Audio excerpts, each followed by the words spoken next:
Yeah, I just kind of wanted to go on a quick rant because I realize I haven't posted in a while. And I'm just so sick of it. I'm so sick of people. Like, this is going to be very emotionally oriented, just so y'all know.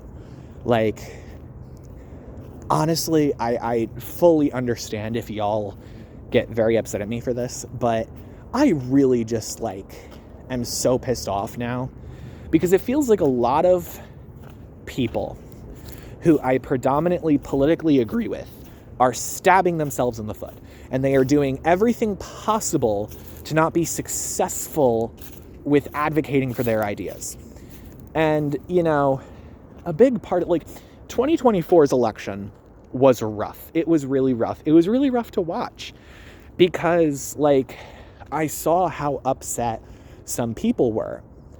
And as I posted in the coming days after that, I was like, listen, guys, I fully understand if you're upset. The feelings are valid.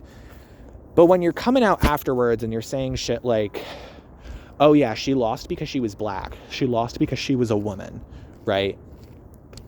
A lot of this stuff is said, first of all, a lot of these people are the same kinds of people that tend to go out and talk about how perspective is a lot, right?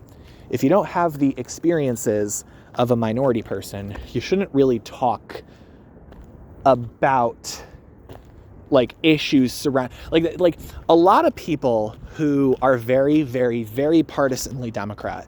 They will have a very common mindset of identity politics, where they are a lot focused on issues surrounding homosexuals, surrounding Black Americans, surrounding trans Americans, surrounding all of that, right? Identity politics has become a big thing. I am hugely critical of that. I might mention that a bit. But, right, I think a lot of these people, they are very big about being informed about what you talk about.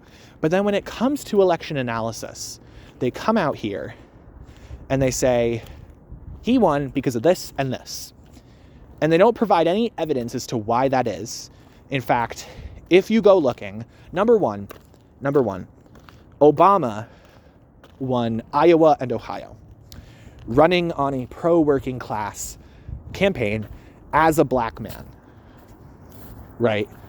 Turnout was not so crazily, don't get me wrong, 2020 and 2024 turnout has been pretty high, but not high enough to the point where it is reasonable to suggest that America didn't vote for Kamala Harris because she was black, but did vote for Obama, because, enough people voted. No, statistically, it doesn't make sense to argue that. My point is, if you look at the turnout numbers and if you look at the states that each candidate won, 2024 Harris and 2008, more specifically, Obama, when you look at those two campaigns, you can't tell me that Americans didn't vote for Kamala Harris but did vote for Barack Obama, and somehow a ton of these voters that voted for Donald Trump this year voted for him because they hate a woman or because they hate specifically a black person, right? The same thing with women, because in Michigan, they elected Alyssa Slotkin this year in the U.S. Senate. Are you going to tell me that those people that voted for both Slotkin and Trump were sexists? Again, there's a lot of just evidence of other politicians besides these two specific women and one black woman, Hillary Clinton and Kamala Harris is who I'm talking about. There's a lot of evidence suggesting these two women did not lose because of anything about who they are. The only thing they lost because of was because of number one, and the only thing, the way they ran their campaigns. 2016, Trump won 8 of the 10 battleground states in that race because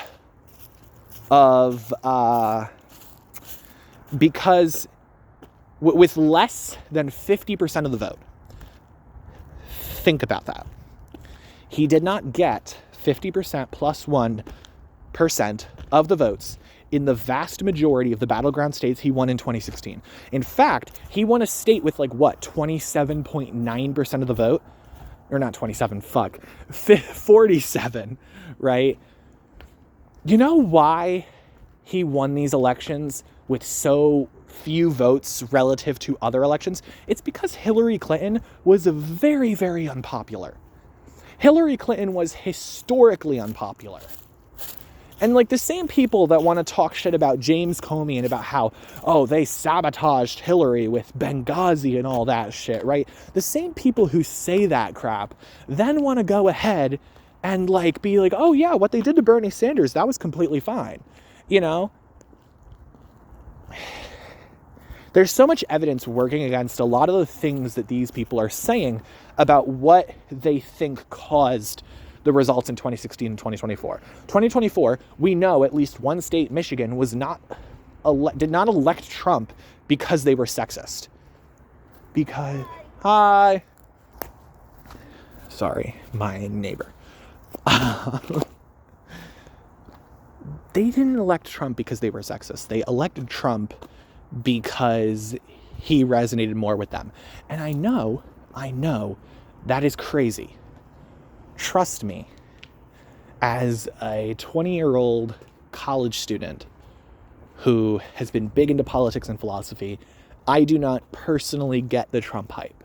But what I do understand is that there is a pretty simple rule with American politics that is in place because we have just two parties.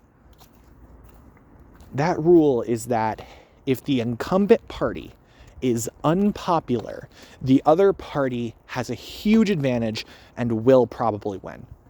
And the incumbent party has to do something to counteract that. What the Democrats decided was their way of counteracting the failure of Biden's 2024 campaign was nominating Kamala Harris, the VP, the person probably closest to his administration, right? Her campaign went disastrously because she was not able to separate herself from him. And people, like, it's just, I really can only call it coping, y'all. I know I've been blabbering so far for about 7 minutes and I haven't really gotten to make a really good point. But it's just blabbering. Like, I'm just so sick of it. It's just coping. People are coping terribly with this loss. Because they're you know, first of all, they're considering themselves to be the losers, right? And not the Kamala Harris campaign. They're focusing a lot of this on voters and on us. And on us is like this working class, big working class population, right?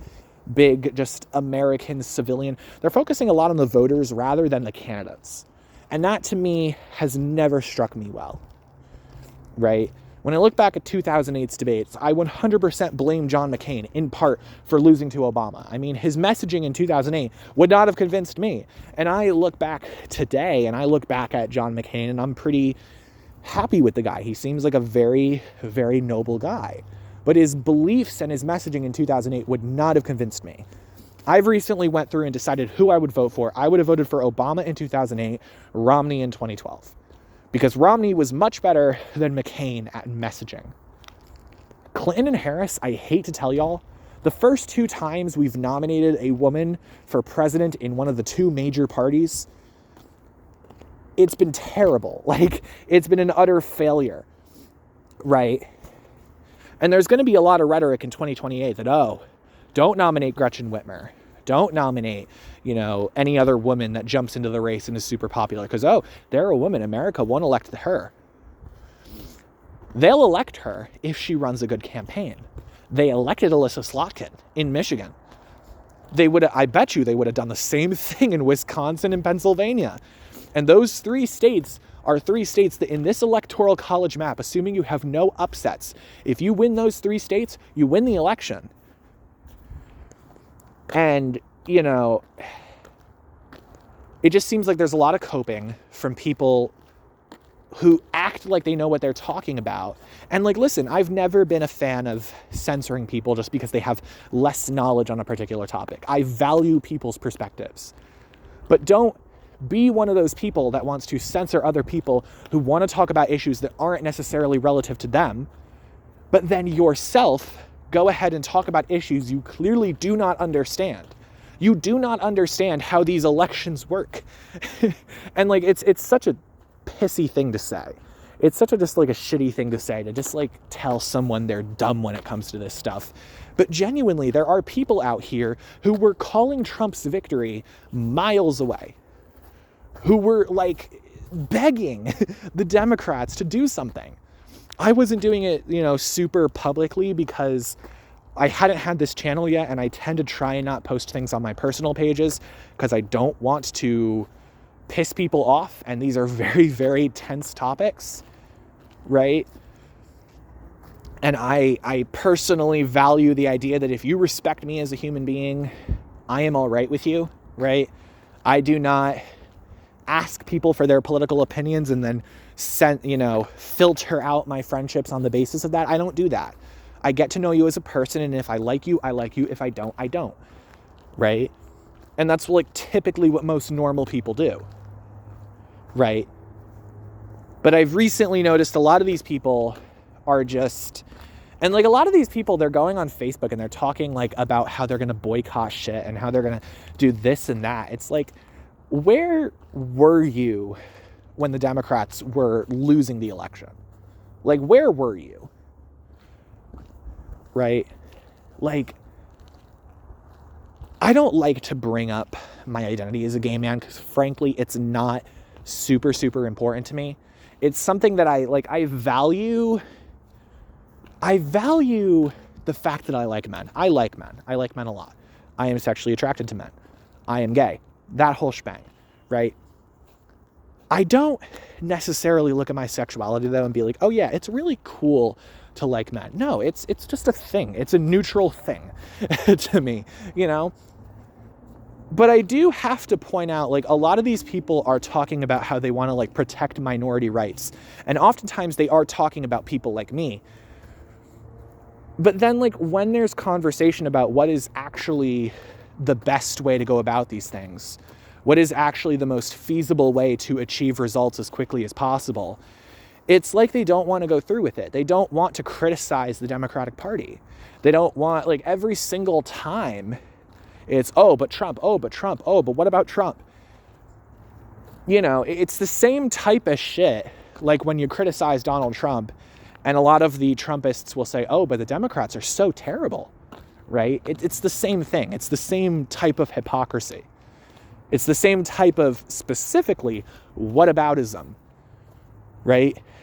When you are told about, when someone argues that something is bad and you point out something entirely different for the sole sake of justifying that initial bad thing, that is whataboutism.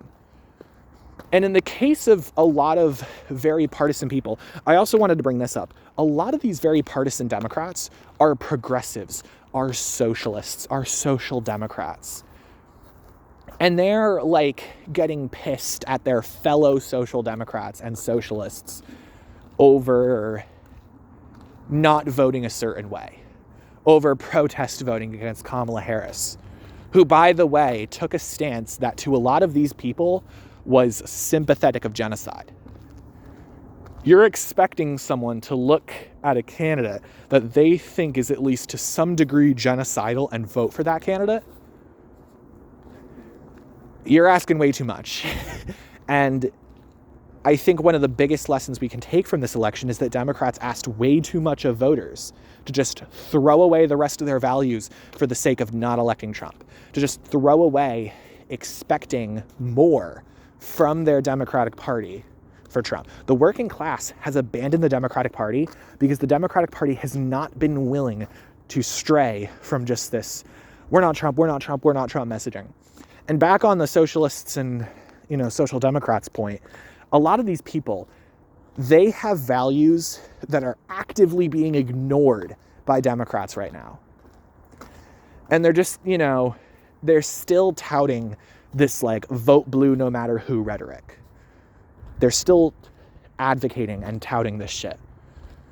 And it just really pisses me off because as someone that wants to see change, part of me went into the voting booth and kind of thought to myself, honestly, if I don't vote here and I help, technically speaking, I'm in New York, so it went blue anyways. if I don't vote and just, help Trump get elected, long term, would it necessarily be as bad? And don't get me wrong, a Trump presidency is probably going to be awful. It's probably going to be shit. Like, I'm not like, it's probably going to be terrible, right? But is he necessarily like,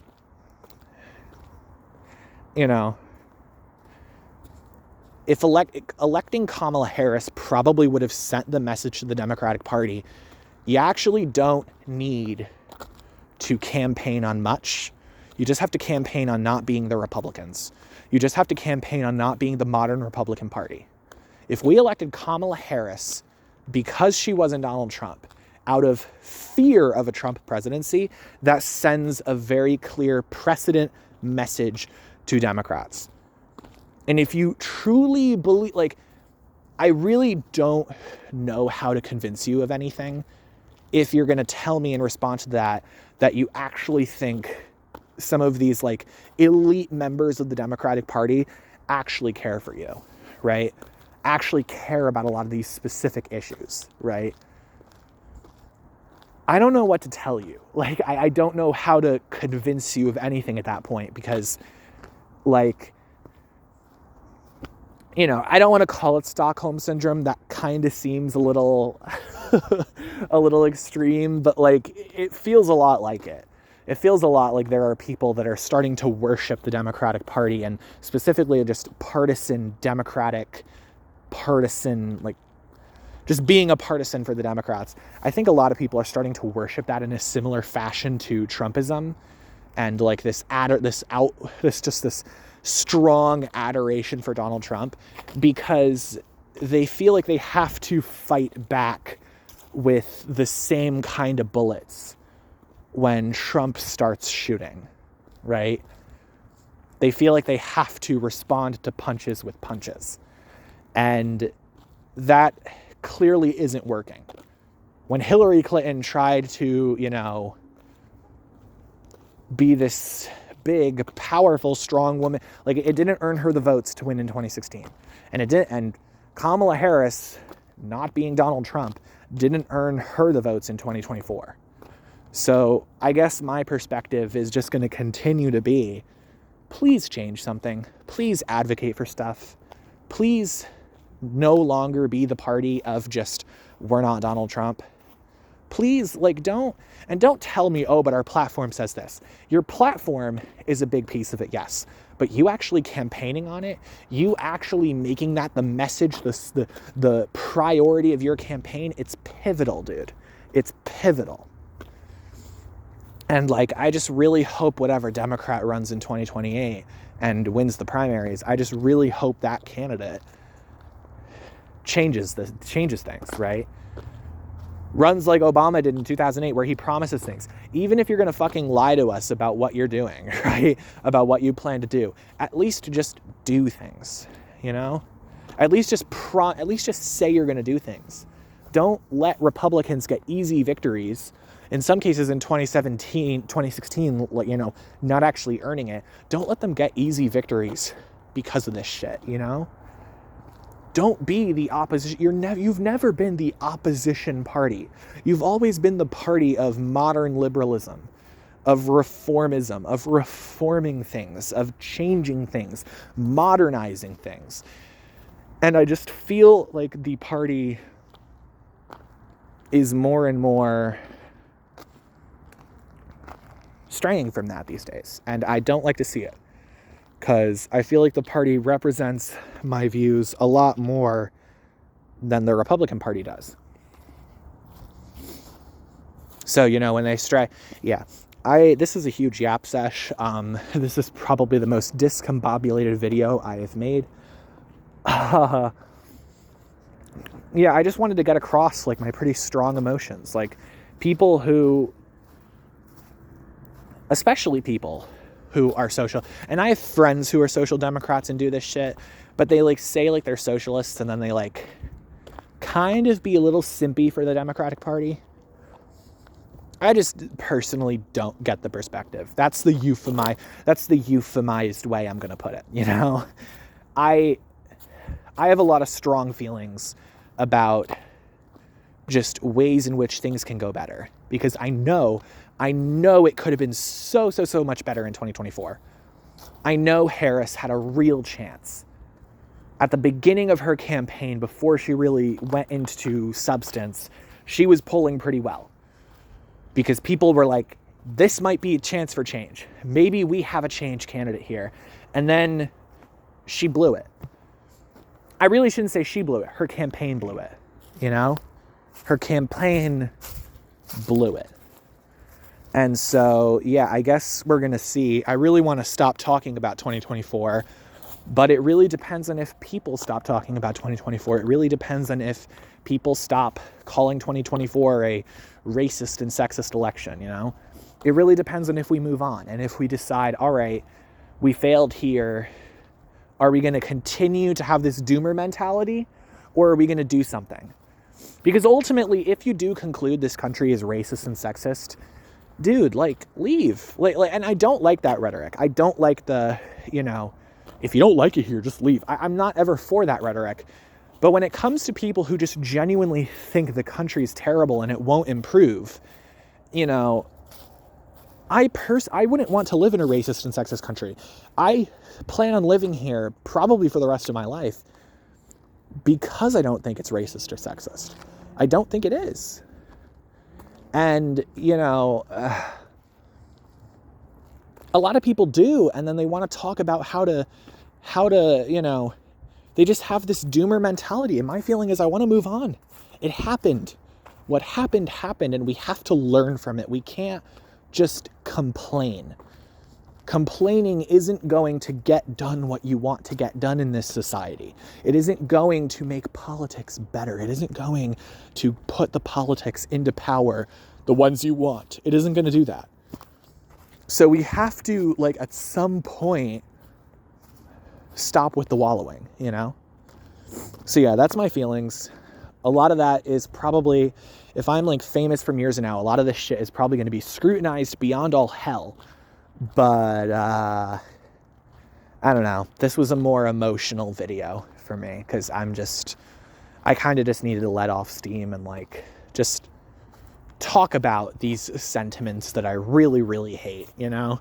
So still love people though. I still try to love the people. So bye.